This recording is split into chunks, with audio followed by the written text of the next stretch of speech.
ఈరోజు భారత రాజ్యాంగ నిర్మాత,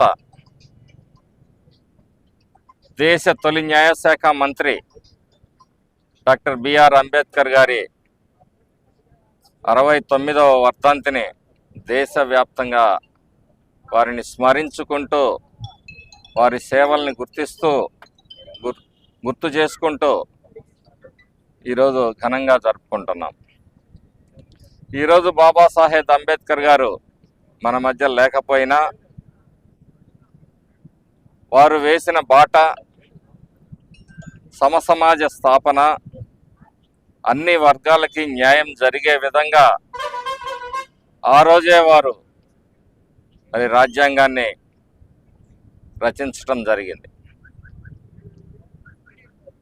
భారతదేశంలో అంబేద్కర్ గారు సాధించిన డాక్టరేట్లు ఏ వ్యక్తి సాధించలేదు అనేది ఒక వాస్తవం. అనేక రంగాల్లో వారు నిష్ణాతుడు. అందుకనే ఆ గురుతరమైన బాధ్యతని ఆ రోజు వారికి అప్పజెప్పటం, వారు దాన్ని విజయవంతంగా పూర్తి చేయటం, ఈనాటికి మన రాజ్యాంగం ప్రపంచానికి స్ఫూర్తిదాయకంగా నిలవటం అనేది వారి గొప్పతనానికి నిదర్శనం.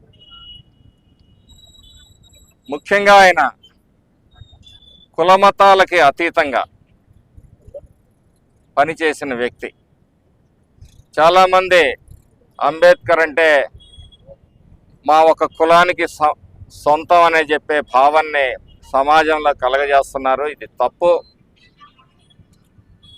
అంబేద్కర్ గారు బౌద్ధ మతాన్ని స్వీకరించారు. అలాగే అంబేద్కర్ గారు అనేక దేశాలు తిరిగి అనేక వ్యవస్థల్ని అర్థం చేసుకొని రాజ్యాంగ నిర్మాణంలో వాటన్నిటినీ కూడా రాబోయే తరాలు ఎన్ని మార్పులు వస్తాయో వాటిని కూడా ముందుగా ఊహించుకొని ఒక గొప్ప రాజ్యాంగాన్ని రచించిన వ్యక్తి అంబేద్కర్ గారు. వారు ముఖ్యంగా స్కూల్స్ అంటే వారికి చాలా ప్రేమ. అంబేద్కర్ గారు ఎప్పుడూ చెప్తా ఉంటారు, ఒక పాఠశాల అనేది భవిష్యత్తులో తరాలని తీర్చిదిద్దేది. ఒక పరిశుభ్రమైన వాతావరణంలో, ఒక ఆహ్లాదకరమైన వాతావరణంలో పాఠశాలలు ఉండాలని చెప్పేసి వారు చెప్తా ఉంటారు. ఎందుకంటే ఎన్నో కష్ట నష్టాలు, ఎన్నో అత్యంత పేదరికం నుంచి వారు వచ్చారు. కొంతమంది దాతల సహాయ సహకారాలతోటి వారు ఆ స్థాయికి ఎదిగారు. అందుకనే ఆయనకి కులం, మతం అనేది లేదు.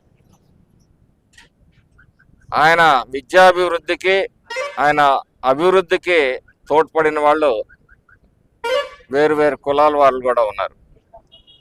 అందుకని ఆయన ఎక్కడా కులాలని గురించి ప్రస్తావించాల.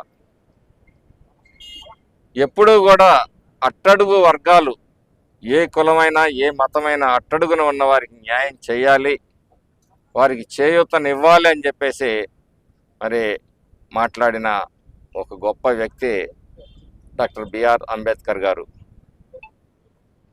ఈరోజు వారిని స్మరించుకుంటూ ఈ కార్యక్రమాన్ని ఏర్పాటు చేసిన నాయకులకు, కార్యకర్తలకు అందరికీ కూడా ధన్యవాదాలు తెలియజేస్తూ సెలవు తీసుకుంటున్నాను.